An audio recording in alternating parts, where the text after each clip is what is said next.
તો દેશમાં ચૂંટણીનો માહોલ જામ્યો છે। દરેક જિલ્લામાં વહીવટી તંત્ર પણ કામે લાગી ગયું છે। ત્યારે ગાંધીનગરમાં ચૂંટણીને લઈને વહીવટી તંત્ર સજ્જ થઈ ગયું છે। આવતીકાલે ચૂંટણી જાહેરનામું બહાર પડે તે પહેલા જ તમામ તૈયારીઓ પૂર્ણ કરવામાં આવી છે। જાહેરનામું બહાર પડતા જ સ્ટેટિક સર્વેલન્સ ટીમ પણ સક્રિય થશે। દરેક બેઠક દીઠ 4 સ્ટેટિક સર્વેલન્સ ટીમ કાર્યરત રહેશે। જો કે ડિસ્ટ્રિક્ટ કંટ્રોલ રૂમ તથા એક્સપેન્ડિચર મોનિટરિંગ સેલ અત્યારથી જ શરૂ કરી દેવામાં આવ્યા છે।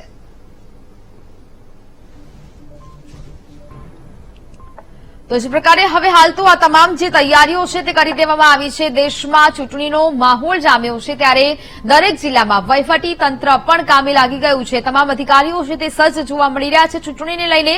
ત્યારે ગાંધીનગરમાં ચૂંટણીને લઈને પણ વહીવટી તંત્ર સજ્જ થઈ ગયું છે।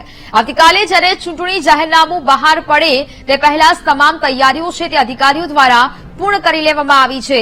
જાહેરનામું બહાર પડતા જ સ્ટેટિક સર્વેલન્સ ટીમ પણ હવે સક્રિય થઈ જશે। દરેક બેઠક દીઠ 4 સ્ટેટિક સર્વેલન્સ ટીમ છે તે કાર્યરત રહેશે।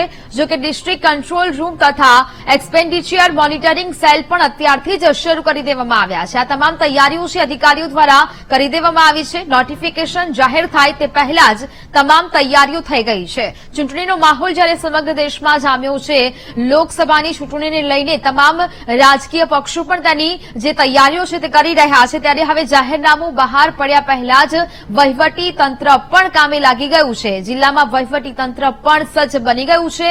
ગાંધીનગરમાં પણ તેની તમામ તૈયારીઓ છે તે કરી લેવામાં આવી છે।